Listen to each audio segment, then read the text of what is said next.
السلام علیکم ورحمۃ اللہ وبرکاتہ۔ دوستو، آپ دیکھ رہے ہیں ہمارا آفیشیل یوٹیوب چینل یم فسان بن ثابت کو۔ الحمدللہ آپ سب اس بات سے بخوبی جانتے ہیں کہ حضرت مولانا سجاد نعمانی صاحب نقشبندی دامت برکاتہم کا ہمارے پورے اضلاع میں آمد ہے۔ حضرت کے اکثر اضلاع میں حضرت والا کے ماشاءاللہ بہت ہی قیمتی بیانات ہوئے۔ آپ حضرت بخوبی ماشاءاللہ وہ بیانات کو سنے بھی اور دیکھے بھی الحمدللہ، اور اکثر مجالس میں حضرت کے آپ پہنچے بھی۔ لیکن الحمدللہ ہمارے ضلع کولار ڈسٹرکٹ اپنا گھر میں ارپلی گیٹ اپنا گھر میں حضرت مولانا سجاد نعمانی صاحب نقشبندی دامت برکاتہم کا بروز منگل بعد نماز مغرب حضرت کا بہت ہی قیمتی خطاب تحفظ ایمان اور اصلاح معاشرہ کے عنوان پر پوری عوام کے سامنے حضرت والا نے بڑی بڑی قیمتی باتیں رکھی ہے۔ ہم پہلی مرتبہ حضرت والا کے اس بیان کو سنے ہیں۔ الحمدللہ حضرت والا کی ایسی قیمتی باتیں آپ بھی سنیں گے تو ایمان تازہ ہو جائے گا۔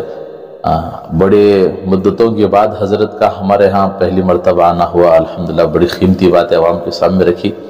لہذا آپ حضرات بھی جو ہے حضرت والا کی اس بیان کو ضرور سنیے گا، اور خیر کی نیت سے اپنے دوستوں میں شیئر کرنا نہ بھولیے گا۔ ہم اتنی ایک گاؤں سے دوسرے گاؤں جا کر حضرت والا کی باتوں کو ریکارڈ کر کے ہم امانت داری سے آپ تک پہنچا رہے ہیں۔ اب آپ لوگوں کی ذمہ داری ہے کہ اسے سننے کے بعد اپنے دوستوں میں سے شیئر کرنا نہ بھولیے گا۔ السلام علیکم۔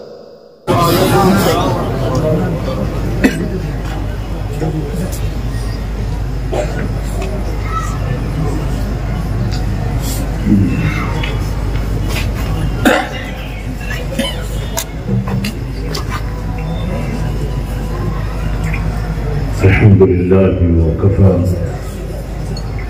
وسلام على عباده الذين اصطفى، أما بعد، أعوذ بالله من الشيطان الرجيم، بسم الله الرحمن الرحيم،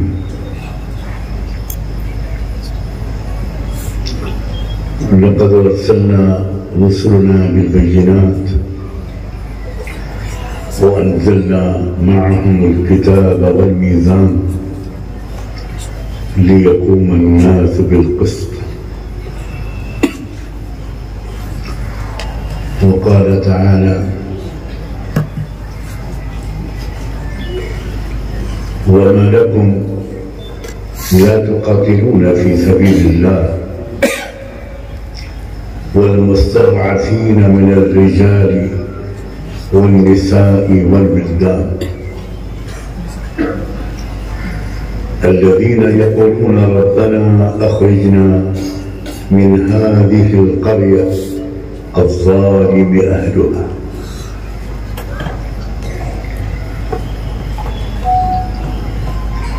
وقال تعالى: إن الله يأمر بالعدل والإحسان وإيتاء ذي القربى وينهى عن الفحشاء والمنكر والبغي يعظكم لعلكم تذكرون. سبحان ربك رب العزة عما يصفون وسلام على المرسلين والحمد لله رب العالمين.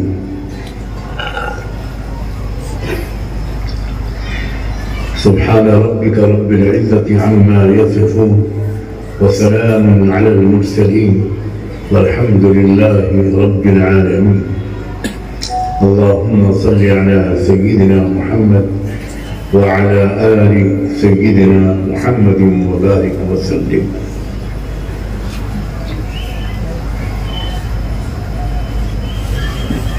صدر علی وقار اور حضرات علماء کرام اور نہایت محبت اور قدر و عزت کے لائق میرے بزرگوں، بھائیوں اور عزیز ترین نوجوان،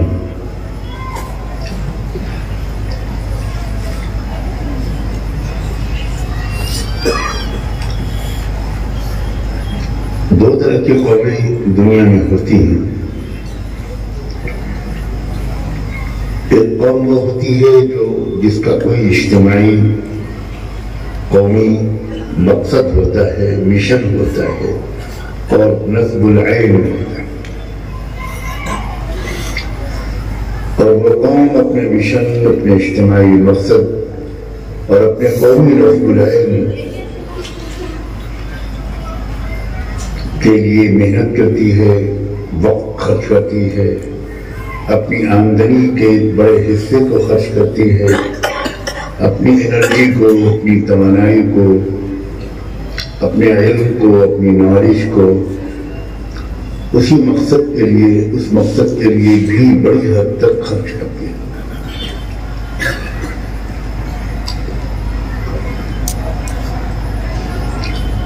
اور ایک دوسری قوم ہوتی ہے جس کا کوئی اجتماعی مقصد نہیں ہوتا. اس قوم کا ہر فرد بس اپنی اور اپنی فیملی کی فکر کرتا ہے.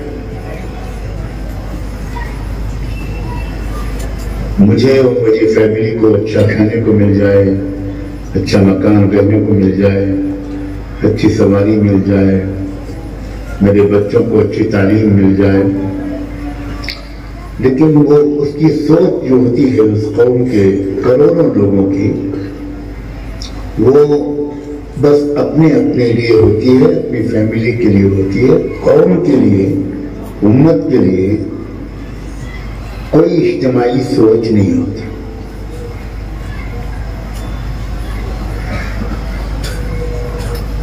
جس قوم کا یہ حال ہوتا ہے کہ اس کا کوئی اجتماعی مقصد نہیں ہوتا اور وہ اپنے پیسوں کو، اپنی آمدنی کو، اپنے وقت کو، اپنی صلاحیت کو، اپنے علم کو، اپنی عقل کو، دماغ کو، ہر چیز کو بس اپنی اور اپنی فیملی کے لیے اس کے افراد خرچ کرتے ہوں. اس قوم کے نصیب میں اس دنیا میں ذلت کے سوا کچھ نہیں آ سکتا. یہ قوم شکست خوردہ ہوگی، پیچھے جائے گی، نیچے گرے گی، اس کا زوال ہوگا، یہ ذلیل و رسوا ہوگی، یہ بے بس ہوگی. چاہے اس کے افراد بہت سے لوگ بہت نیک ہوں اپنے خیال میں، لیکن اگر اس کی اجتماعی سوچ نہیں ہوگی تو وہ کبھی بھی وہ قوم دنیا میں ایک مضبوط، غالب، عزت دار قوم نہیں بن پائے.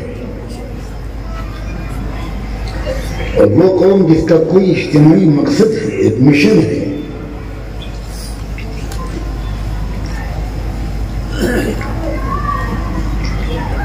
اس کا ایک قومی نصب العین اور ایک ٹارگٹ ہے، چاہے وہ مقصد غلط ہو، وہ نصب العین صحیح نہ ہو، وہ قوم کبھی، وہ ہمیشہ غالب رہے گی، مضبوط ہوگی، چھا جائے گی اور اس کو دنیا میں غلبہ، اقتدار، طاقت اور سربلندی ملے گی. یہ بات بنیادی طور پر اگر سمجھ میں آ جائے نا تو پھر سب کچھ سمجھ میں آ جائے.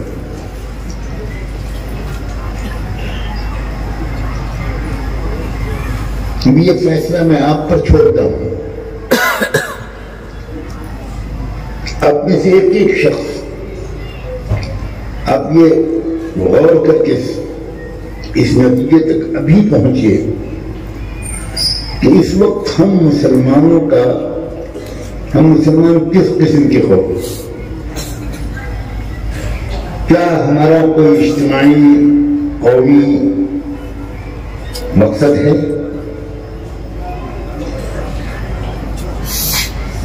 جس کے لیے ہم مل جل کر کام کرتے ہوں، اپنی صلاحیتیں اس قومی مقصد کے لیے مل جل کر لگاتے ہوں، اس اجتماعی قومی مقصد کے لیے اپنے مال کو خرچ کرتے ہوں، اپنے وقت لگاتے ہوں، اپنی صلاحیتیں خرچ کرتے ہوں،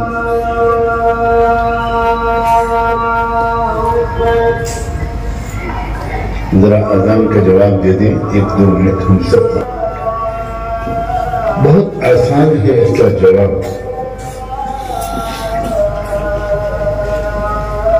جو جس قوم کا کوئی اجتماعی مشن ہوگا اور اس قوم کے سب لوگ، زیادہ تر لوگ، اس کے تاجر، اس کے جوان، اس کے ٹیچرز، اس کے اسٹوڈنٹس، اس کے مرد، اس کی عورتیں، اس کے کسان، اس کے مزدور، اس کے آفیسرز، سب کے سب یا سب کی ایک اچھی خاصی تعداد اس اجتماعی مقصد کے لیے کام کرے گی، وقت خرچ کرے گی، مال خرچ کرے گی، صلاحیتیں لگائے گی.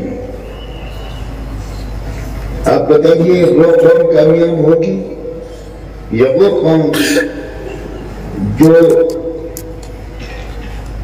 انفرادی نیکیاں تھوڑی بہت کرتی ہو لیکن اجتماعی طور پر اس کو اپنا مقصد کچھ نہ ہو، اس کے پاس کوئی مقصد نہ ہو، اسے معلوم ہی نہ ہو کہ ہمارا کوئی قومی مقصد کیا ہے. جب معلوم نہیں ہوگا تو اس کے لیے کیا پیسے خرچ کرے گی، کیا وقت لگائے گی، کیا صلاحیتیں لگائے گی، کیسے اس مشن کے ماہرین سے جا کر کچھ ملے گی، سیکھے گی. بالکل صاف بات ہے کہ جس قوم کا یہ حال ہوگا یقینی طور پر دنیا میں پیچھے جائے گی، ذلیل، کمزور، رسوا، بے حیثیت ہوتی چلی جائے گی. ہمارے ملک میں 100-150 سال پہلے، بلکہ 100 سال پہلے، 100 سال اور کچھ زیادہ، ہمارے ملک میں رہنے والی ایک قوم کی ایک چھوٹی سی تعداد ایک اپنا نصب العین بنایا، ایک قومی مقصد بنایا، اور وہ صاف لفظوں میں کہتا ہوں کہ وہ قومی مقصد یہ تھا کہ اس ملک میں ایک رنگ چلے گا، ایک دھرم چلے گا، یہ ملک ہندو راشٹر بنے گا، یہاں مسلمانوں کو دوسرے اور تیسرے درجے پر ہم لائیں گے، عیسائیوں کو دوسرے اور تیسرے درجے پر ہم لائیں گے،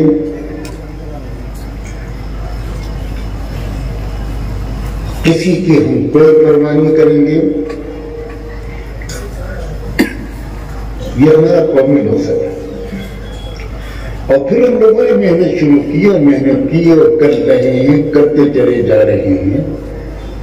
اور میں کہتا ہوں کہ قابل رشک محنت کی انہوں نے. ہو سکتا ہے ہمارے علماء کو آج عجیب سے لگ رہا ہو یہ لفظ، انہوں نے سخت محنت کی. میں الحمدللہ اپنے بزرگوں ہماری جماعت خاص طور پر ان کی تربیت اور نگرانی کی وجہ سے بہت اللہ کا کرم ہوا کہ میں شروع سے بہت مختلف قسم کا مطالعہ کرتا رہا، پڑھتا رہا، جانتا رہا، سنتا رہا. بہت بچپن سے 12-13 سال کی عمر سے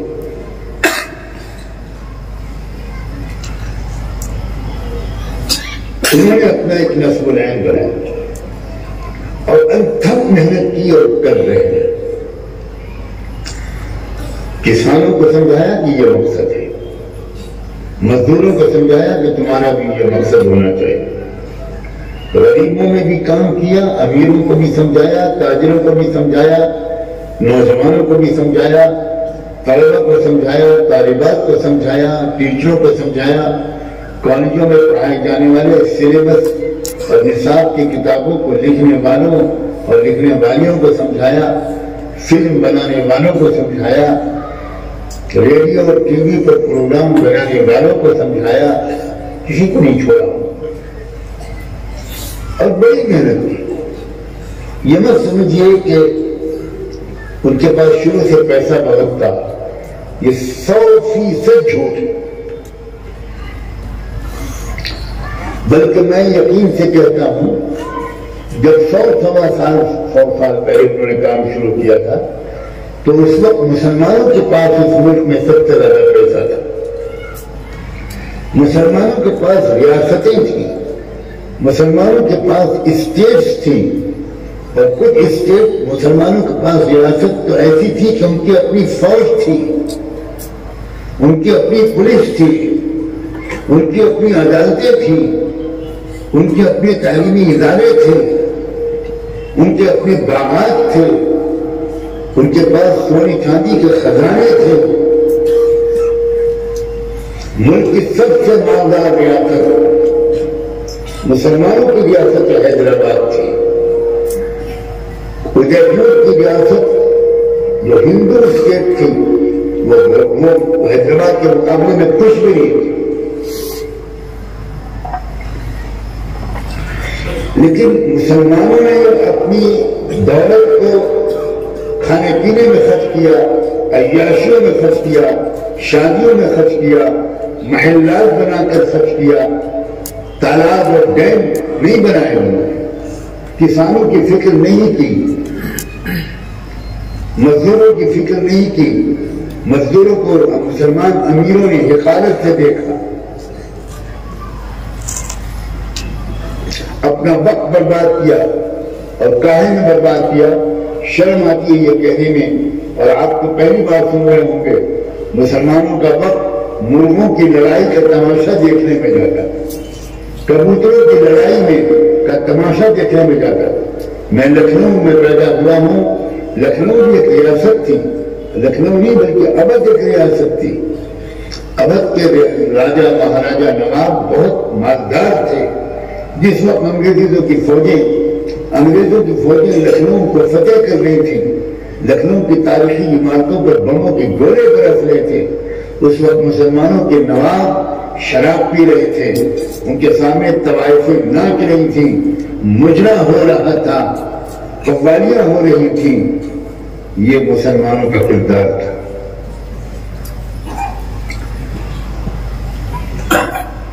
اللہ کی لاٹھی بالکل سب کے ساتھ انصاف کرتی ہے.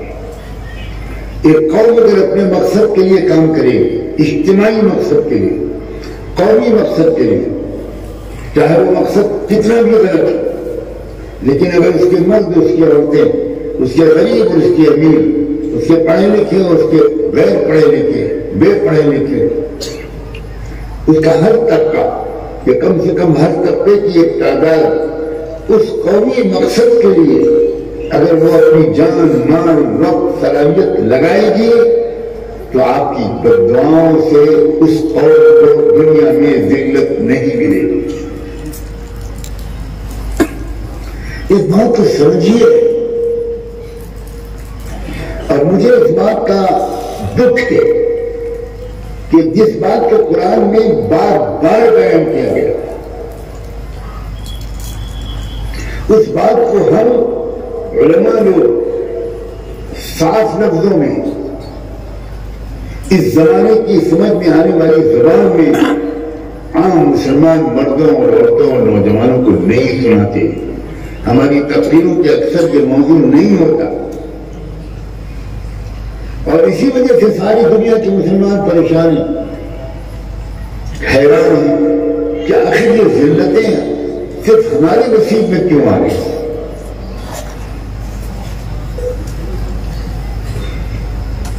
میری اور آپ کی خواہش کے مطابق اللہ اس دنیا کو نہیں چلائے گا, نہ کبھی چلائی ہے.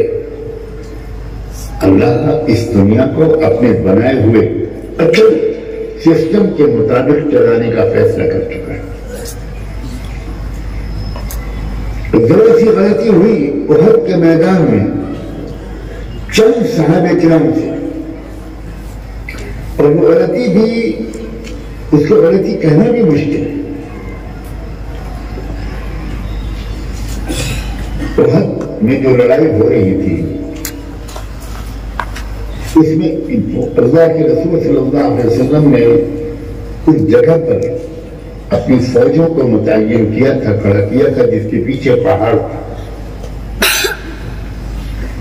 بڑی شاندار اسٹریٹجک، انگریزی سمجھنے والے لوگ یہاں ہوں تو اسٹریٹجک پوزیشن پر اللہ کے رسول نے پڑاؤ ڈالا کہ پیچھے سے حملہ نہ ہو سکے، آمنے سامنے کی لڑائی. لیکن اس پیچھے والا پہاڑ میں ایک اوپننگ تھی، ایک گزرا تھا.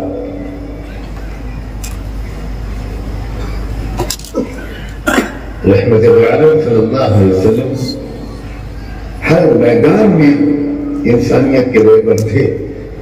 آپ صرف نماز روزہ سکھانے کے لیے نہیں آئے تھے. تو آپ نے 50 صحابہ کرام کی ڈیوٹی لگائی کہ یہ جو پیچھے کا کھلا ہوا راستہ ہے، یہاں تم کو تیر کمان اور ہتھیاروں کے ساتھ بالکل ہر دم الرٹ رہنا ہے کہ کسی بھی وقت میں پیچھے سے حملہ نہ ہونے پائے. صحابہ کرام بہادری سے لڑے. شہادت کا شوق، شہادت کی طرف ان کے اندر زندگی کی تمنا سے ہزاروں گنا تھا. آج کے فلسطینیوں نے صحابہ کرام کی مقام کو یاد دلا دیا اور ان کے دلی جذبات پر یقین کرنا آسان کر دیا. جب آج اس 15ویں صدی ہجری میں، 21ویں صدی عیسوی میں آج ہمارے نوجوانوں کے اندر شہادت کا یہ شوق پیدا ہو سکتا ہے اور اس طرح وہ شہادت پر شہید ہونے والوں کی بیویاں، شہید ہونے والیوں کے شوہر، شہید ہونے والوں کے ماں باپ، شہید ہونے والوں کے بھائی بہن، وہ الحمدللہ کے سوا کچھ نہیں کہہ رہے، وہ اللہ کا شکر ادا کر رہے. اور اس کو دیکھ دیکھ کر دنیا میں اب تک سینکڑوں لوگ اسلام لا چکے ہیں. میں چونکہ عربی چینل دیکھتا ہوں اور عربی ذرائع سے خبریں میرے پاس آتی ہیں. جو لوگ عربی چینل نہیں دیکھ سکتے ان کو اس وقت وہاں فلسطین کے حالات کی صحیح اطلاع ہو ہی نہیں سکتی.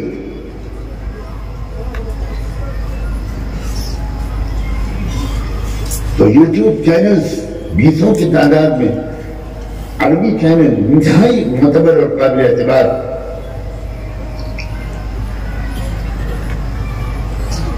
تو وہ واقعی روزانہ ایسے منظر آ رہے ہیں کہ شہادت کی خبر ملتی ہے بیوی کو کہ شوہر شہید ہو گیا تو بیوی نماز شکر پڑھتی ہے، سجدہ شکر میں گر جاتی ہے. جنازہ آتا ہے تو الحمدللہ الحمدللہ. ایک شخص شہید ہوا اور وہ شخص معمولی شخص نہیں تھا. مختلف قسم کے ہوائی جہاز بنانے کی ٹیکنالوجی کا امریکہ کے یونیورسٹی میں وہ پروفیسر تھا، ہیڈ پہ ڈپارٹمنٹ تھا. دنیا کے ان چند ماہروں میں سے ایک تھا جو فائٹر جیٹ بناتے ہیں، جو مختلف قسم کے ہوائی جہاز بناتے ہیں، مختلف قسم کے ڈرون بناتے ہیں. اس شخص نے امریکہ کی یونیورسٹی کی اس ملازمت سے جس میں اس کو لاکھوں ڈالر تنخواہ ملتی تھی، وہ استعفیٰ دے کر فلسطین واپس آیا. وہ فلسطین ہی کا رہنے والا تھا. ڈاکٹر جمال اس کا نام تھا. اس نے آ کر یہاں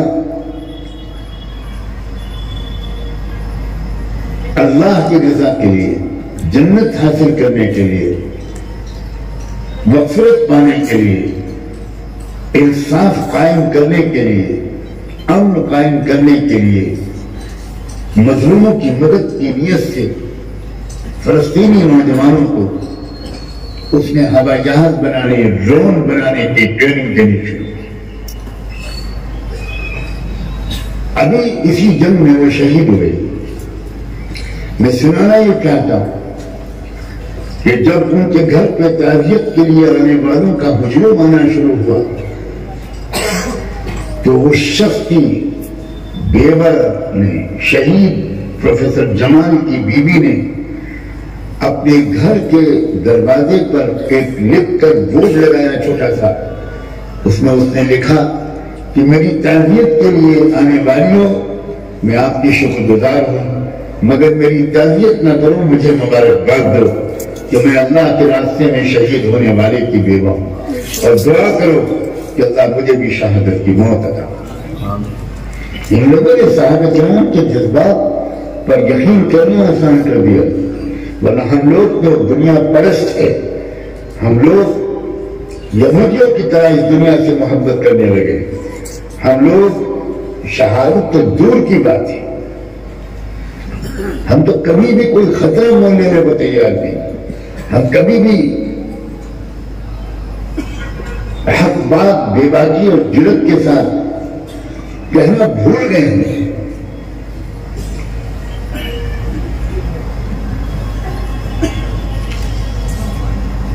جو قوم اپنے مقصد کے لیے جان کی بازی لگاتی ہے، قربانی دیتی ہے، مال خرچ کرتی ہے، وقت لگاتی ہے، وہ غالب آتی ہے، یہ بالکل صاف بات ہے۔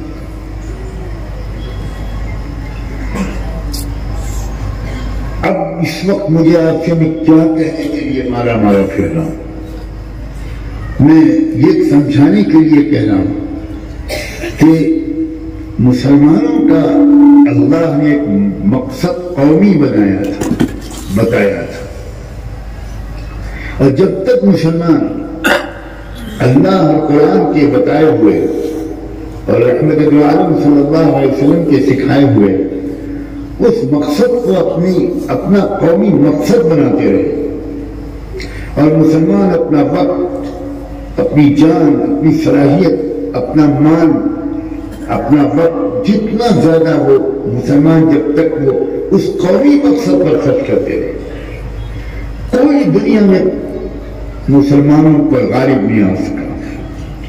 چھاتے چلے گئے مسلمان، پھیلتے چلے گئے، اور عزت پھر ملی ان کو، دنیا والوں کی محبت ملی، حکومتیں ملی، اقتدار ملا، کوئی ان کے سامنے ٹھہر نہیں سکا۔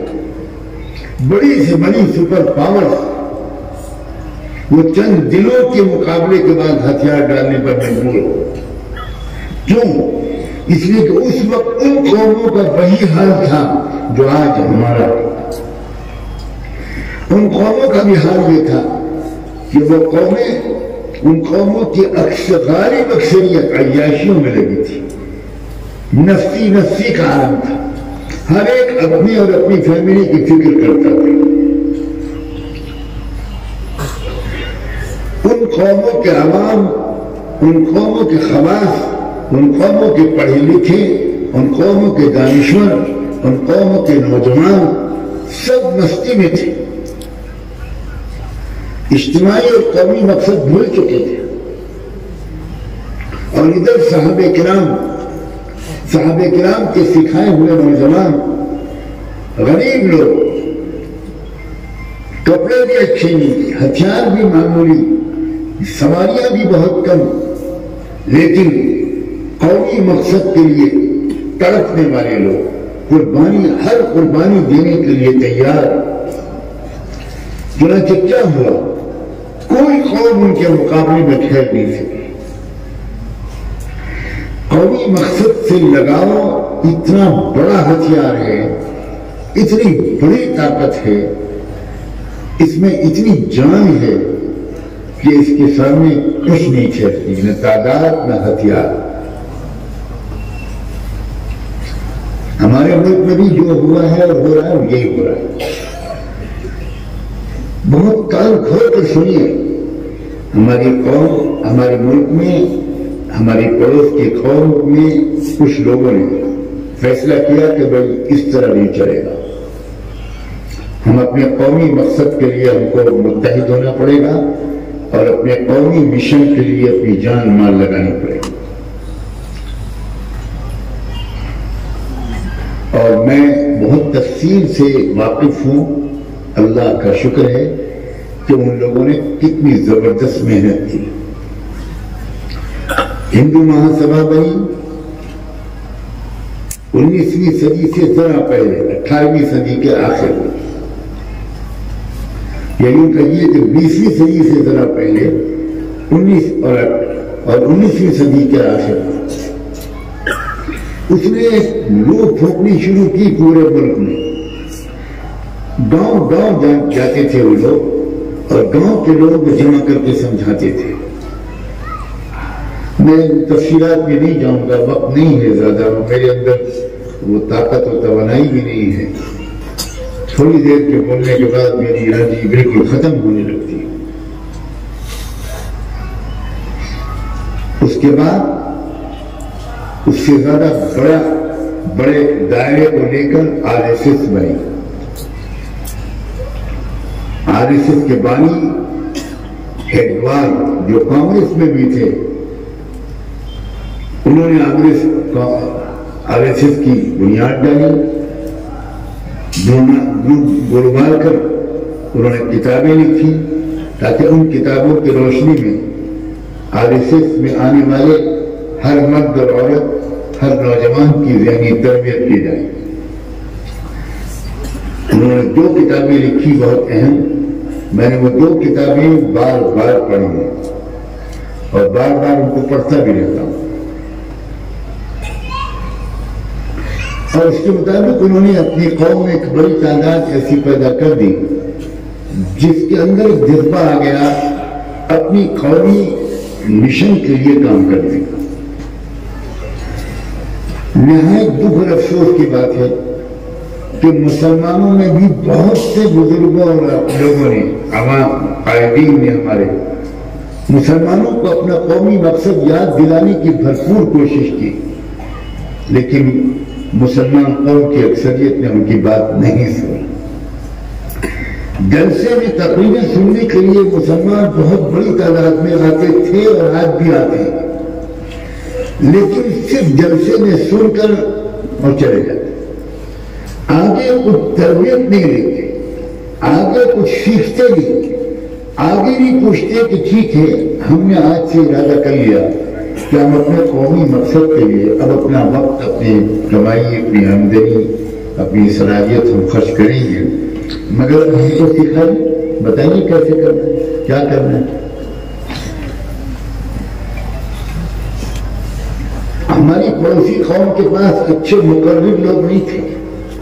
یہ بھی کان کھول کے سنیے، جتنی اچھی خطابت کی صلاحیت، تقریروں کی صلاحیت مسلمان علماء، اکابر اور قائدین کو اللہ نے دی، اس کا 2% بھی ہماری پڑوسی قوم کے قائدین کے پاس نہیں تھا.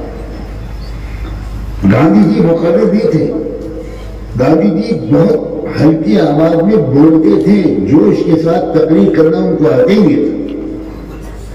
مولانا آزاد زبردست مقرر. مولانا عطا شاہ بخاری کی تقریر عشاء کی بات شروع ہوتی تھی اور فجر کی اذان پہ ختم ہوتی، اور سارا مجمع ہلتا نہیں تھا. پوری رات ان کی تقریر کو سنتا تھا، لیکن صرف سنتا تھا. وہ جو کہتے تھے وہ پر عمل کرنے والے بہت کم تھے. یہی آج کا بھی حال ہے. آپ اتنی تعداد میں ضرور آئیں گے اور ہر جگہ آتے ہیں جہاں یہ آپ کا یہ گنہگار پایا جاتا ہے، لیکن میں کیا کروں کہ جو کچھ میں کہتا ہوں اس پر عمل کرنے والے مجھے 1% بھی نہیں ملتا. صرف تقریر سننا، یہی وجہ ہے ہماری بربادی کی. پنڈت جواہر لال نہرو اچھے مقرر نہیں تھے، میں نے ان کی ریکارڈڈ تقریریں سنی ہیں. ولبھ بھائی پٹیل اچھے مقرر نہیں تھے، KC پنت اچھے مقرر نہیں تھے. ان لوگوں کو زیادہ بولنے کا طریقہ نہیں تھا.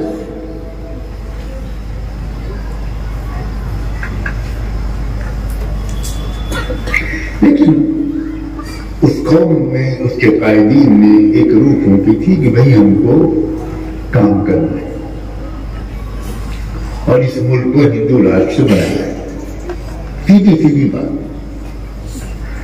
ہمارا قومی مقصد اللہ نے متعین کیا ہے، اور ہمارا قومی مقصد یہ نہیں ہے کہ اس ملک میں مسلمانوں کی حکومت قائم کرنی. سمجھ لیجیے اچھی، یہ ہمارا قومی مقصد نہیں. قرآن نے ہمارا قومی مقصد کئی جگہ بیان کیا. میں نے اس میں سے 2 آیتیں پڑھی. پہلی آیت میں نے پڑھی تھی لقد ارسلنا رسولنا بالبینات اس آیت میں اللہ نے بہت صاف لفظوں میں، یہ سورہ حدید کی آیت ہے، اس میں اللہ نے بڑے صاف لفظوں میں بیان کیا کہ تمام پیغمبروں کے بھیجنے اور تمام کتابوں کے اتارنے کا مقصد ہمارا کیا ہے اور کیا تھا رہا ہے، ایک ہی مقصد رہا ہے، لِيَقُومَ النَّاسُ بِالْقِسْطِ، تاکہ پوری دنیا کے انسان انصاف کے نظام کو قائم کریں۔ اب سوچیے ذرا، انصاف سب کو ملے، مسلمانوں کو ملے، یہ قرآن کے آنے کا مقصد نہیں ہے۔ رحمت دو عالم صلی اللہ علیہ وسلم صرف مسلمانوں کے لیے رحمت بن کر نہیں آئے تھے، وہ رحمت للعالمین بن کر آئے تھے۔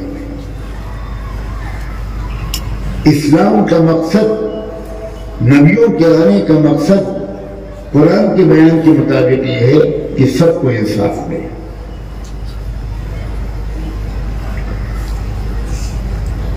مردوں کو، عورتوں کو، مزدوروں کو، کسانوں کو، سکھوں کو، عیسائیوں کو، ہندوؤں کو، مسلمانوں کو، سب کو انصاف ملے، کیونکہ انصاف ملے گا تبھی امن قائم ہوگا دنیا میں۔ انصاف کے بغیر امن نہیں ہو سکتا۔ اگر ایک باپ اپنے دو بیٹوں میں کے ساتھ انصاف نہیں کرے گا، ایک کو زیادہ دے گا دوسرے کو کم، تو گھر میں امن قائم نہیں ہوگا۔ کسی ملک میں کیسے امن قائم ہو سکتا ہے؟ قرآن نے صاف کہا۔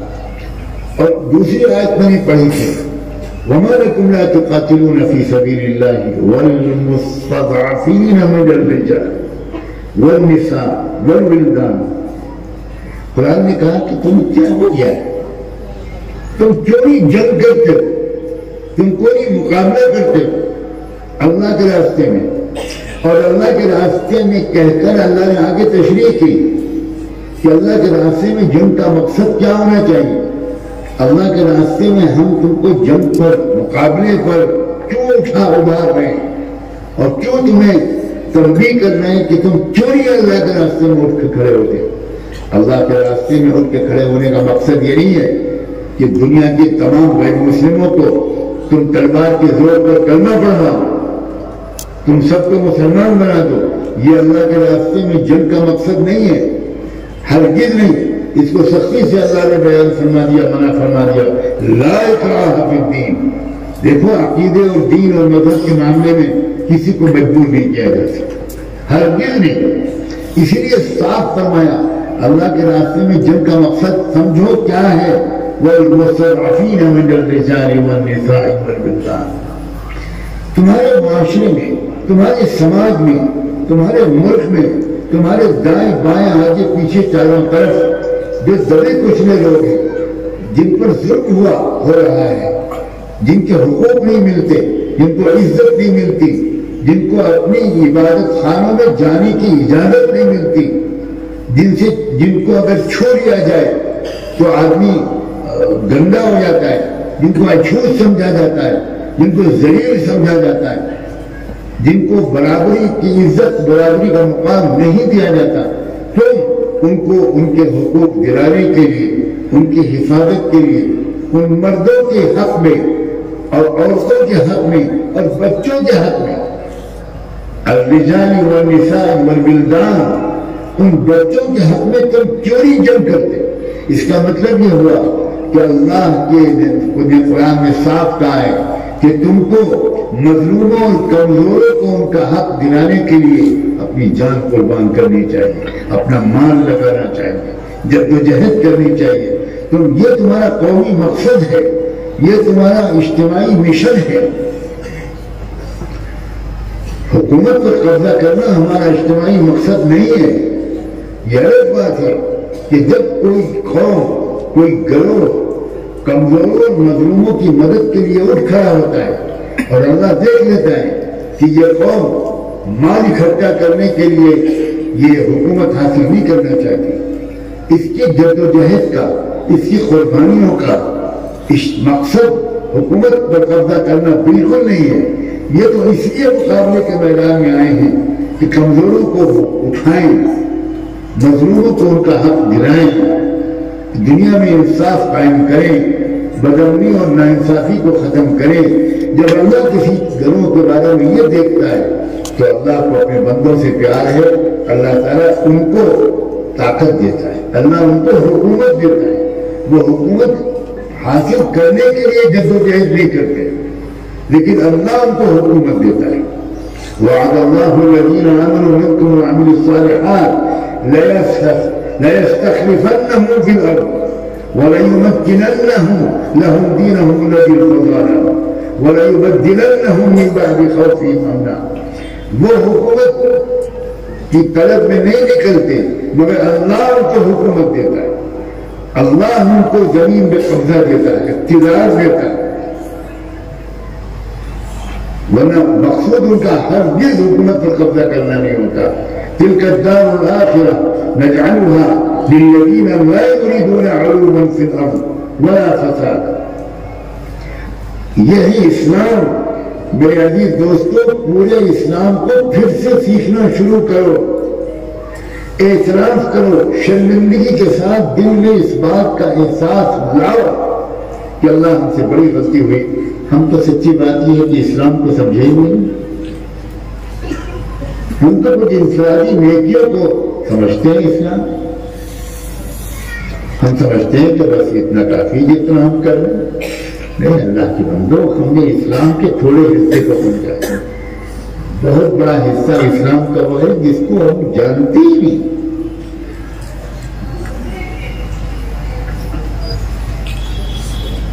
قومی مقصد, ہمارا اجتماعی مقصد, جب تک ہم اس کو نہیں سمجھیں گے. جب صحابہ کرام پہنچے تھے اسی اجتماعی مقصد کے لیے اور سپر پاور میں پہنچے تھے, دنیا کی بہت بڑی طاقت تھی روشن امپائر, وہاں پہنچے تھے تو وہاں جب ان کی بات چیت ہوئی وہاں کے بہت بڑے لیڈروں سے, حکمرانوں سے, آرمی چیف سے, تو انہوں نے جب پوچھا کہ آپ اپنے آنے کا مقصد بتائیے تو صحابہ کرام کے نمائندے نے کیا جملہ کہا, ہم یہاں آئے ہیں اس لیے کہ یہاں کے رہنے والوں کو انصاف دلوائیں. اب غور کیجیے, انہوں نے یہ نہیں کہا کہ ہم یہاں کے رہنے والوں کو سب کو کلمہ پڑھوانے کے لیے آئے. ہمارے علماء کرام نے جنہوں نے تفصیل کے ساتھ صحابہ کی سیرت لکھی, انہوں نے بڑے حوالوں سے یہ بات تحقیق کے ساتھ لکھی ہے کہ صحابہ کرام کو معلوم تھا اچھی طرح کہ اس ملک میں غریبوں پر ظلم ہو رہا ہے, اس ملک میں مزدوروں پر ظلم ہو رہا ہے, اس ملک میں 12 گھنٹے 18 گھنٹے مزدوروں سے مزدوری لی جاتی ہے, خچر اور گدھے کی طرح ان کو جوتا جاتا ہے اور پھر ان سے ٹیکس بھی لیا جاتا ہے, اور ان غریب عوام کے ٹیکس کے بلبوتے پر وہ رائل فیملی, وہ رولنگ خاندان, وہ حکمراں خاندان وہ عیاشیاں کرتا ہے. اس نظام کو بدلنے کے لیے غریبوں کو, مظلوموں کو, کمزوروں کو, عورتوں کو ان کے حق دلانے کے لیے صحابہ آئے تھے, اور یہی کہا انہوں نے کہ ہم انصاف دلانے کے لیے آئے ہیں یہاں کے لوگ. بعض جگہ پر تو صحابہ کرام نے یہ تک کہا کہ ہم یہاں حکومت کرنے اور یہاں کھیلنے کے ارادے سے نہیں آئے. آپ اگر انصاف کے اصول ہم سے سیکھ لیں اور اس کے مطابق اپنے سماج کو, سب کو ان کے ادھیکار, ان کے حقوق دیتے رہیں, دینے لگیں, تو ہم مدینے واپس چلے جائیں. ہم کو انصاف قائم کرنے کے لیے, اور یہ دیکھ کر ان کی قومیں اسلام قبول کرتی تھی. آپ ذرا سمجھیے بات کو, قوموں میں اسلام کی قبول کرنے کی ایک تقریر بھی آپ صحابہ کرام کی پوری کتب خانے کو بھنگال کر نہیں نکال پائیں گے. ایک تقریر نہیں نکال پائیں گے جس میں صحابہ کرام نے ملک کے عوام سے کہا کلمہ پڑھو نہ. لیکن جب عوام دیکھتے تھے کہ یہ آئے ہیں اتنی دور سے ہمارے لیے, ہم کو انصاف دلانے, ہم کو عزت دلانے, ہمارے چھینے ہوئے حقوق ہم کو دلانے, تو عوام خود اسلام قبول کرتے. عوام اپنی فوج کے خلاف کام کرتے تھے، عوام اپنی فوج کا ساتھ نہیں دیتے تھے. اور کاش کہ میری یہ بات آپ میں سے کچھ لوگ سمجھ سکیں. فوج چاہے جتنی طاقتور ہو کسی ملک کی، اگر اس کے عوام اس کا ساتھ نہیں دیتے تو پھر وہ فوج بالآخر سوائے ہارنے کے اس کے نصیب میں کچھ نہیں. کاش کہ آپ آج کل بھی دیکھ رہے ہوں اور آپ کچھ سبق لے رہے ہوں. اسرائیل کی فوج دنیا کی طاقتورین فوج مانی جاتی تھی. الجیش الاسرائیلی لا یقہر، یعنی اسرائیلی فوج کو دنیا میں کوئی طاقت شکست نہیں دے سکتی. آج کیا ہے اسرائیلی فوج؟ آج یہ حالت ہے کہ امریکہ کے ہاتھ جوڑ کر اس کو بلایا. فرانس کی فوجیں آئیں، جرمنی کی فوجیں آئیں، لندن کی فوجیں آئیں، وہ فوجیں لڑ رہی ہیں. اسرائیلی فوج بری طرح شکست کھا رہی ہے. اور حالت کیا ہے؟ حالت یہ کہ اسرائیلی عوام روز سڑکوں پر نکل کر اپنی فوج کے خلاف اور حکومت کے خلاف مظاہرے کر رہے ہیں. عوام کی حمایت نہ ملنے کی وجہ سے اسرائیلی فوج کے حوصلے بالکل ٹوٹ چکے ہیں. یہ اصول ہے، اگر کسی ملک کے عوام اپنی فوج کا ساتھ نہیں دیتے تو پھر یاد رکھنا طاقتور سے طاقتور فوج بھی وہ کبھی بھی جنگ کو جیت نہیں سکتے. یہی ہوا تھا رومن امپائر میں، یہی ہوا تھا پرشین امپائر میں. کاش کہ ہماری قوم، اب میں یہاں پر سخت لفظ بولنے کی اجازت چاہتا ہوں، ہماری قوم کے 99.9% لوگ، بلکہ شاید 100% لوگ وہ مطالعہ نہیں کرتے. آپ کسی لائبریری میں جا کر دیکھیے، آپ کو لائبریری میں کسی بھی شہر کی لائبریری میں شاید کوئی مسلمان بیٹھ کر پڑھتا ہوا نہیں ملے گا. نہ علماء پڑھتے ہیں، نہ پروفیشنل پڑھتے ہیں، نہ انجینئرز پڑھتے ہیں، نہ ڈاکٹرز پڑھتے ہیں، نہ وکیل پڑھتے ہیں. کیوں نہیں پڑھتے آپ؟ یہ سب باتیں جو میں کہہ رہا ہوں، ہزاروں صفحات کا مطالعہ کرنے کی وجہ سے کہہ رہا ہوں. کیا آپ نے جنگ عظیم اول کی تاریخ پڑھی ہے؟ کیا آپ نے جنگ عظیم دوم کی تاریخ پڑھی ہے؟ کیا آپ نے پڑھا ہے کہ برطانیہ جو اتنی بڑی طاقتور حکومت تھا وہ اتنا سکڑ کیسے گیا؟ کیا آپ نے پڑھا ہے کہ خلافت عثمانیہ کیوں ٹوٹی، کیوں گری اور کیوں ختم ہوئی؟ کیا آپ نے پڑھا ہے کہ اسپین میں مسلمانوں کو شکست کیوں ہوئی؟ اس لیے کہ مسلمان اسپین کے آپس میں لڑ رہے تھے. چچا بھتیجے کو، بھتیجا چچا کو مار رہا تھا تخت و تاج کے لیے اور حکومت پر قبضہ کرنے کے لیے. پورے شاہی خاندان ایک دوسرے کا دشمن بن گیا تھا. آج یہ حالت ہو گئی اس کے بعد اسپین کی کہ اسپین میں ایک بھی کلمہ پڑھنے والا نہیں تھا. پورے اسپین کو نکال باہر کیا گیا، مسلمانوں کو لاکھوں کو مارا گیا، وہ نکلنے پر تیار نہیں تھے. وہ مسجد قرطبہ، وہ مسجد غرناطہ جو دنیا کی شاندار ترین مسجدوں میں تھی، ان مسجدوں میں چرچ بنا دیے گئے، گرجا گھر بنا دیے گئے اور نماز پر پابندی لگا دی گئی. ایک شخص ایک سجدہ نہیں کر سکتا. یہ تو علامہ اقبال تھے عاشق رسول. اللہ اکبر. علامہ اقبال گئے اور مسجد غرناطہ گئے، مسجد قرطبہ گئے اور مسجد قرطبہ میں علامہ اقبال نے اذان بھی کہی اور نماز بھی پڑھی. میں کیا شکایت کروں؟ آپ دنیا بھر کی تھے، یہ وقت ضائع کرتے ہیں لیکن پڑھتے نہیں ہیں.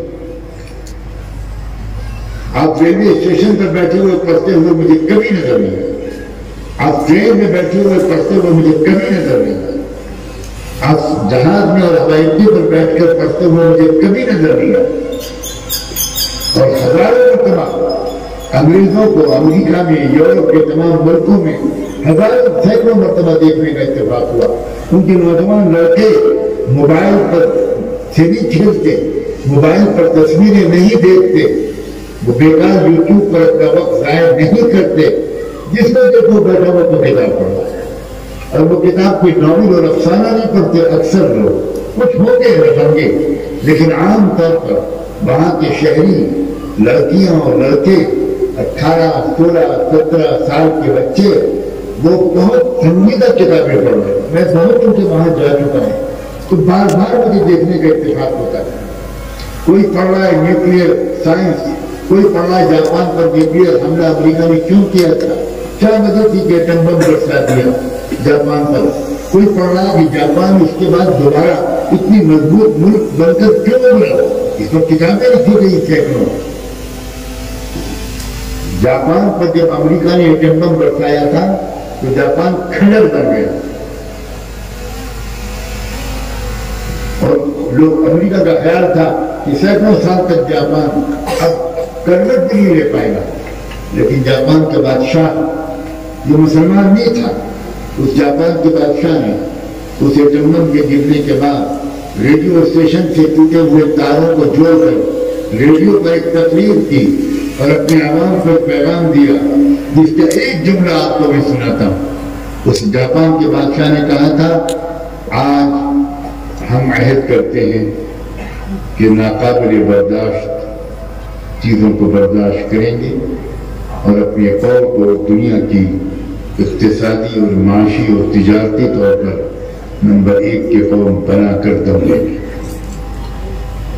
ایک جملہ اور جاپانی قوم نے ساتھ دیا اور اس طرح ساتھ دیا. سنیے اور مسلمانوں اور ٹوپی کرتے پاجامہ پہن کر اپنے آپ کو سب سے بڑا جنت کا ٹھیکیدار سمجھنے والوں کان کھول کے سنو. جاپانی قوم نے کیا کس طرح جواب دیا؟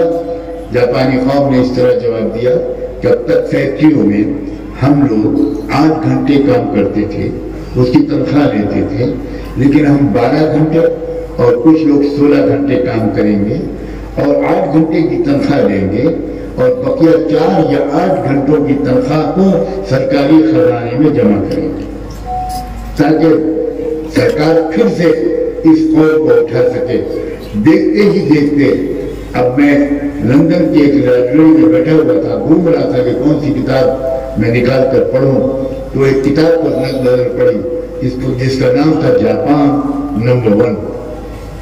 اس کتاب کو کھولا میں نے تو دنیا کے ماہرین معاشیات نے بہت تفصیل سے بیان کیا تھا کہ جاپان تجارت اور کاروبار کے لحاظ سے، معاشی اور اقتصادی لحاظ سے دنیا کی نمبر 1 کی طاقت بن گیا. کیسے بنا؟ وہاں کے لوگوں کے قومی جذبے کی وجہ. ہم کام کریں گے 16 گھنٹے، تنخواہ لیں گے ہم 8 گھنٹے کی اور 8 گھنٹے ہم سرکاری خزانے میں جمع کریں. ہمارے یہاں کا سرکاری خزانہ تو اس لائق نہیں ہے. تھوڑا مسکرا لیجیے. ہمارے یہاں تو دنیا کے شاید اتنے بڑے چور سرکاری خزانے پر قابض ہیں کہ ان کے لیے چور کا لفظ بہت ہلکا ہے. ان کو مجھ سے شکایت ہوگی کہ آپ نے تو ہم کو ذلیل کر دیا، آپ نے ہم کو صرف چور کہا. اس پر تو ہم آپ کو جیل میں ڈال دیں گے. آپ ہم کو چور کہہ کر تمہاری توہین کر رہے ہیں. ہم تو سلطانہ ڈاکو کے پردادا ہیں، بلکہ اور کچھ. مجھے تو زیادہ ڈاکو کے نام نہیں معلوم، ہو سکتا ہے کویار کے شریفوں کو معلوم ہو. اب کیا کریں؟ ہم چور ہیں. ہم تو 10-20 کروڑ چوروں کے بھی باپ ہیں. ہم تو چوری کرتے ہیں، ملک سے باہر بھاگ جاتے ہیں. اور ہماری سرکار اتنی فیاض ہے ہم چوروں کے لیے کہ وہ ہم کو آرام سے ملک سے باہر جانے دیتے. واہ، چوتھی پاس سرکار سے اور کیا امید ہو؟ ظاہر ہے جب چوتھی پاس ہمارا راجہ ہوگا تو پردہ کا حال وہی ہوگا جو آج ہمارا ہے. اور یہ راجہ کیوں بنا؟ اس لیے کہ قومی مقصد سے ہم دور کریں. بالکل میں گھوم پھر کر ایک ہی بات کہنا چاہتا ہوں. قرآن نے ہم کو قومی مقصد جگہ جگہ بتایا. کنتم خیر امۃ اخرجت للناس تأمرون بالمعروف وتنہون عن المنکر وتؤمنون باللہ. قومی مقصد بتایا کہ تم کمانے کے لیے، بچے پیدا کرنے کے لیے نہیں پیدا کیے گئے. تمہارا مقصد ہے للناس اخرجت للمسلمین نہیں، پورے انسانی سماج کو تم بھلائیاں سکھاؤ. تأمرون بالمعروف، برائیوں سے ان کو بچاؤ، روکو ان کو، سمجھاؤ، آپس میں بات چیت کرو. تمہاری بات چیت ہی بند ہو گئی، قومی گفتگو ہی بند ہو گئی. کمیونیکیشن ہی بیچ میں ٹوٹ گیا. حضرات آپ کے ساتھ دفتروں میں کام کرتے ہیں غیر مسلم، وہ بات کرتے ہیں، آپ بات نہیں کرتے، آپ ڈرتے ہیں. آپ اسلام کو خوبصورت انداز سے پیش کرنا آتا ہی نہیں، آپ نے سیکھا ہی نہیں. آپ کی سمجھداروں کے پاس نہ بیٹھنے کی قسم کھا رکھی ہے. آپ تاج محل دیکھنے کے لیے سفر کرتے ہیں، آپ لال قلعہ دیکھنے کے لیے سفر کرتے ہیں، آپ حیدرآباد کا چار مینار دیکھنے کے لیے سفر کرتے ہیں، لیکن آپ سمجھداروں کے پاس بیٹھ کر اس گہری سمجھ حاصل کرنے کے لیے کبھی سفر نہیں کرتے.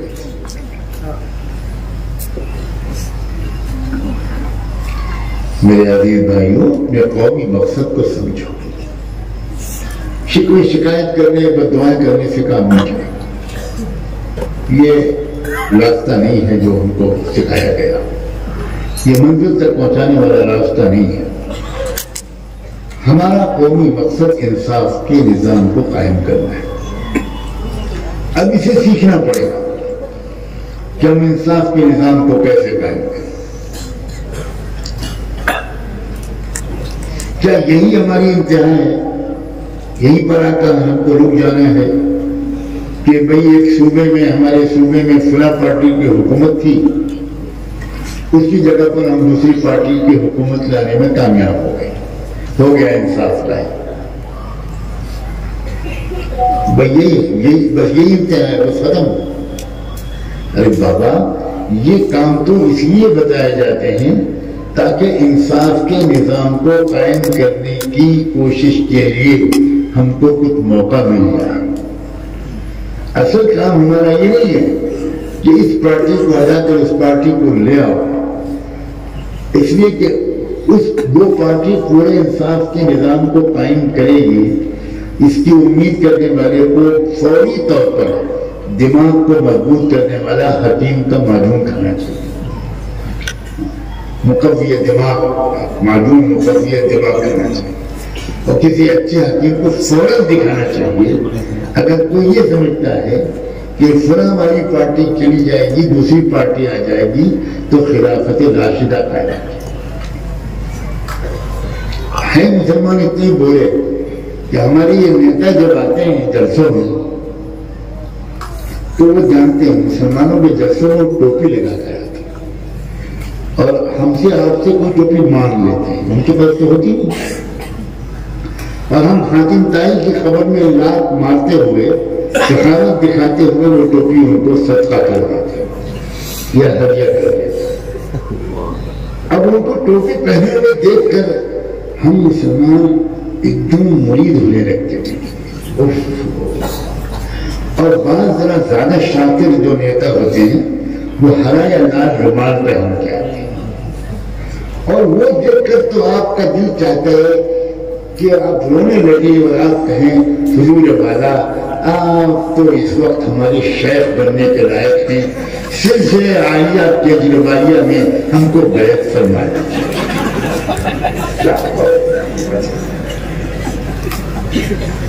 کوئی لالو پرساد سے بیعت ہو رہا ہے، کوئی اروند کیجریوال سے بیعت ہو رہا ہے، اور کوئی یہاں کا جو سی ایم ہے اس کا نام تو مجھے الحمدللہ نہیں معلوم، کوئی اس کے ہاتھ پہ بیعت ہو رہا ہے، کوئی پتہ نہیں کس کس کیا کرتا ہے.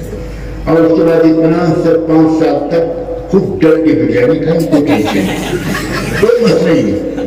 5 سال تک ہمیں کچھ نہیں کرنا، جب الیکشن آئے گا تو پھر انشاءاللہ پھر کچھ کروں گا. کیا تماشا ہے؟ یہ وہ لوگ ہیں جو قرآن کو نہیں مانتے، یہ وہ لوگ ہیں جو قرآن کی رہنمائی پر یقین رکھتے ہیں، یہ وہ لوگ ہیں جو سیدنا محمد رسول اللہ صلی اللہ علیہ وسلم کو اپنا رہبر بناتے ہیں. کیا حضور کی محنتوں کی انتہا یہ تھی کہ ابو جہل ہٹ جائے اور ابو طالب حکومت میں آ جائے؟ اس سے اچھی مثال نہیں ہو سکتی. نہیں، مگر یہ مثال بھی میں نے زیادہ دے دی. آج کل کے حکمراں ابو طالب جیسے اگر ہو تو کیا کہنے، یہ ابو طالب جیسے نہیں ہیں. کوئی سافٹ ہے، کوئی ہارڈ ہے. یہ سب ترکیبیں ہوتی ہیں لوگوں کو بیوقوف بنانے کی. اور آپ خوش نصیب ہیں کہ تھوڑے دن کے لیے آپ بیوقوف بنے، لیکن خدا کے واسطے تھوڑے دن کے لیے بنے، مستقل طور پر نہیں بنے۔ یہ ہماری منزل نہیں، بالکل ہماری منزل نہیں۔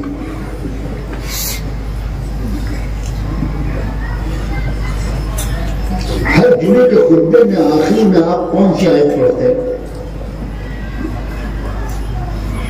بتائیے علماء حضرات۔ ان اللہ یأمر بالعدل، کیوں نہیں کہا ان اللہ یأمر بالصلاۃ والزکاۃ والصوم والحج؟ یہ کہنے کے بجائے اللہ نے فرمایا ان اللہ یأمر بالعدل والإحسان وإيتاء ذی القربى۔ اللہ حکم دیتا ہے انصاف کا، اور انصاف سے بھی آگے بڑھ کر حسن سلوک کا۔ انصاف کہتے ہیں ہر شخص کو اس کا حق دینے کا نام۔ اللہ کہتا ہے انصاف، اس کے اگلے زینے پر چلو۔ انصاف کا مطلب حق سے زیادہ اس کو دو، یہ ہوا احسان۔ وَإِيتَاءِ ذِي الْقُرْبَى، اور تم دوسروں کے ساتھ احسان کرتے پھرو، دوسروں کے ساتھ انصاف کرتے پھرو، اور گھروں میں، خاندانوں میں، رشتہ داروں میں جھگڑے ہوں، یہ اسلام نہیں ہے۔ اس لیے تم اپنے رشتہ داروں پر میرا دیے ہوئے مال کو خرچ کرو۔ بہت کم لوگ ہیں، میں یہ بات بھی بہت اہمیت کے ساتھ کہنا چاہتا ہوں کہ ہم جو ہمارے رشتہ دار ہیں، ہر خاندان میں سب امیر نہیں ہوتے اور سب غریب نہیں ہوتے۔ کچھ لوگ وہ ہوتے ہیں جن کو اللہ زیادہ دیتا ہے، اسی خاندان میں کچھ لوگ وہ ہوتے ہیں جن کے پاس کچھ کم ہے۔ اس لیے اسلام یہ سکھاتا ہے کہ مسجد اور مدرسے پر خرچ کرنے سے پہلے، مسجد اور مدرسے پر خرچ کرنے کے ساتھ ساتھ اپنے رشتہ داروں پر بھی خرچ کرنے کی عادت ڈالو۔ آج کے خاندانوں میں تعلقات بالکل اچھے نہیں ہیں، جگہ جگہ جھگڑے ہیں، اچھے اچھے دیندار نظر آنے والے لوگ، ان کے گھروں میں جھگڑے ہیں، بات چیت بند ہے۔ کیوں ہے؟ اس لیے کہ جس کے پاس 4 پیسے تھے اس نے ادھر ادھر خرچ کیا، لیکن اپنے قریبی رشتہ داروں کو جہاں ضرورت تھی ان کو خرچ نہیں کیا۔ یہ اسلام نہیں، یہ بالکل اسلام نہیں۔ میری گزارش کا خلاصہ یہ ہے کہ اسلام کا جتنا حصہ ہمارے پاس ہے اس پر تو اللہ کا شکر ہے، نہ ہونے سے بہت بہتر، اور اس میں بھی ترقی کی کوشش کریں۔ اور اسلام کا جتنا حصہ ہمارے پاس نہیں ہے وہ اخلاق سے تعلق رکھتا ہو، معاملات سے تعلق رکھتا ہو، معاشرت سے تعلق رکھتا ہو، رہن سہن کے طریقے سے تعلق رکھتا ہو، اس کو بھی سیکھیں اور تربیت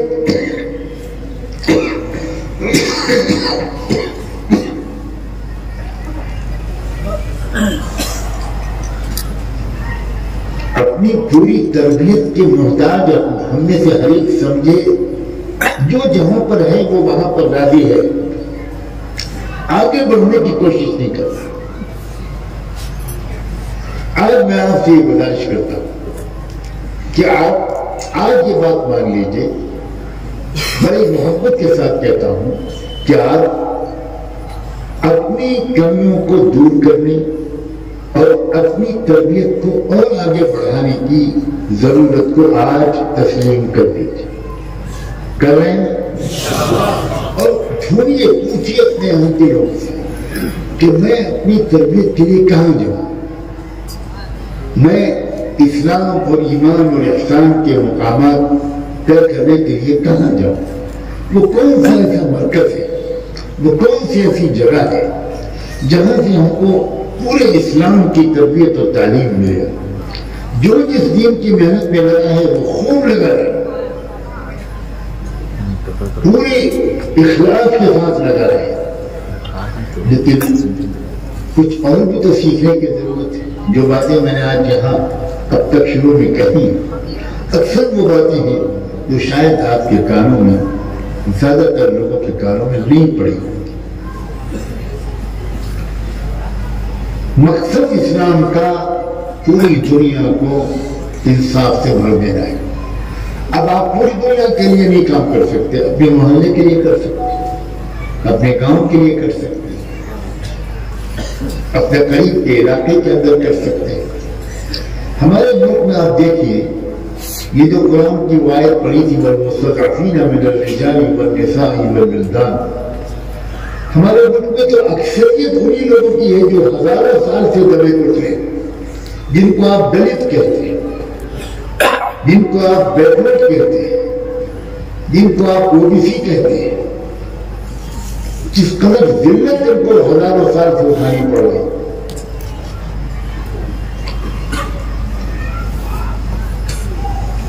ڈاکٹر امبیڈکر جن صاحب کا نام ہے، وہ جب چھوٹے سے بچے تھے، اسکول میں بڑی مشکل سے ان کا ایڈمیشن ہوا، اور وہ بھی اس لیے ہوا اسکول میں کہ ڈاکٹر امبیڈکر کے جو والد تھے وہ برطانیہ کی فوج میں سروس کرتے تھے، تو برٹش آرمی میں ملازمت کی وجہ سے ان کے بچے کو اسکول میں داخلہ مل گیا،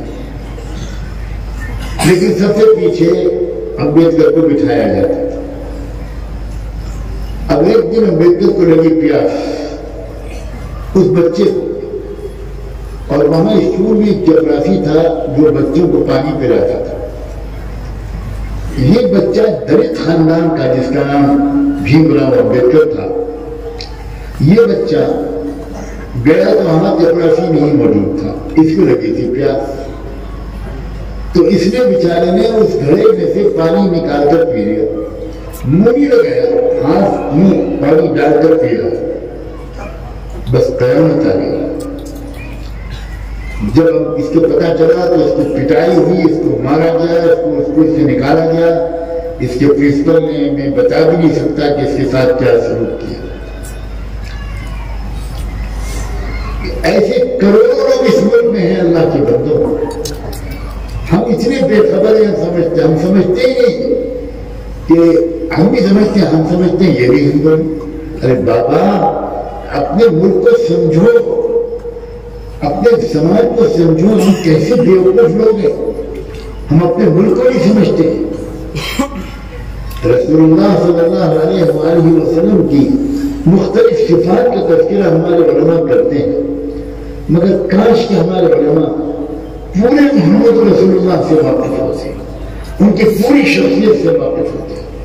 اب غور تو کرو کہ رحمت دو عالم صلی اللہ علیہ وسلم نے جب معاہدے کرنے شروع کیے، جب اللہ نے ان کو اس مقام پہ پہنچایا مدینہ منورہ پہنچنے کے بعد، اور انہوں نے مختلف قبیلوں سے معاہدے کرنے شروع کیے، میں یہ بات یہاں اس امید پر کہہ رہا ہوں کہ شاید علماء اور کچھ سمجھدار لوگ یہاں موجود ہوں، میں بالکل عوامی سطح سے تھوڑی اوپر کی یہ بات ہے، خدا کے لیے اس کو غور سے سنیے اور بعد میں اس کا مذاکرہ کیجیے۔ جو قبیلے تھے جن سے آپ ایک کے بعد ایک معاہدے کر رہے تھے، اس میں ایک آدھ قبیلوں کو چھوڑ کر سب مشرکین تھے، سب بت پرست تھے، سب مورتی پوجا کرنے والے تھے، سب کا ایک ہی مذہب تھا، لیکن اللہ کے رسول صلی اللہ علیہ وسلم نے ان سب سے مشرک کی حیثیت سے، بت پرست کی حیثیت سے، مورتی پوجا کرنے والوں کی حیثیت سے، ایک مذہب والے پر عمل کرنے والوں کی حیثیت سے ان سے معاہدے نہیں کیے، ہر قبیلے سے الگ معاہدہ کیا، یعنی آپ کے مذہبی شناخت کی حیثیت سے لوگوں کو نہیں پہچانا، ان سے معاملہ ان کے عقیدوں اور مذہب کے مطابق نہیں کیا، ان کی جو ذات برادری تھی، جو قومیت تھی، جو ان کی شناخت تھی، جو ان کی آئیڈینٹی تھی، جو ان کی قبائلی شناخت تھی۔ یاد رکھیں علماء خاص طور پر کہ عربی میں جس کو قبیلہ کہتے ہیں اسی کو ہمارے دیش میں کاسٹ کہتے ہیں، تو انہوں نے الگ الگ کاسٹ والوں سے تعلقات بنائے، الگ الگ کاسٹ والوں سے ایگریمنٹ کیے، اور گویا آپ نے وہ جو اس قوم کی برہمنیت تھی، وہ جو اس قوم کے پروہت تھے، یاد رکھنا جزیرہ عرب کا جو سماجی نقشہ تھا وہ بالکل بھارت کے سماجی نقشے کی طرح تھا۔ قریش جو تھے ان کی حیثیت جزیرہ عرب میں وہ تھی جو ہمارے اس دیش میں برہمنوں کی ہے، جو